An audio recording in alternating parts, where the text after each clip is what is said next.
আমি তো ভাই খুবই শীতকাতুরে মেয়ে। শীতে পারলে আমি বাস কিছু না খেয়ে শুধু চা আর কফি খেয়েই কাটিয়ে দেব, কিন্তু পেট তো আর তা মানে না। সো হ্যালো এভরিওয়ান, আমি পাপড়ি। আমার নিউ একটা ভিডিওতে সবাইকে অনেক অনেক ওয়েলকাম। আজ শেয়ার করছি আমার মতো একটা শীতকাতুরে মেয়ের সিম্পল লাঞ্চের ভিডিও। দুপুরে যেহেতু বড় অফিসে থাকে, তাই খাওয়া দাওয়ার কোনো চাপ নেই।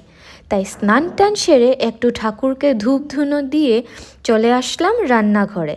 আর মেয়ের দুষ্টুমি দেখতে দেখতেই ঝটপট বানিয়ে ফেললাম গরম গরম ধোয়া ওঠা ভাত, সাথে সেদ্ধ করে নিয়েছি একটা ডিম। আর আজকের শো স্টপার হলো গরম গরম মুচমুচে বেগুন ভাজা। এ তো আমার মোস্ট কমফোর্ট ফুড। এই তো প্রথমে নিয়েছি কিছুটা আটা, তারপর তার মধ্যে দিলাম একটু সুজি, তার মধ্যে একটু হলুদ, একটু লবণ, একটু লঙ্কার গুঁড়ো আর অল্প কালো জিরে। দেন জল দিয়ে একটু মিক্স করে নিয়ে একটা ব্যাটার বানিয়ে নিয়েছি।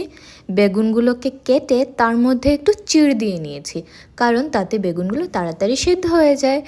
তারপর তো বাস গরম তেলে ঢেকে ঢেকে মুচমুচে করে ভেজে নিলেই রেডি আমাদের শো স্টপার বেগুন ভাজা।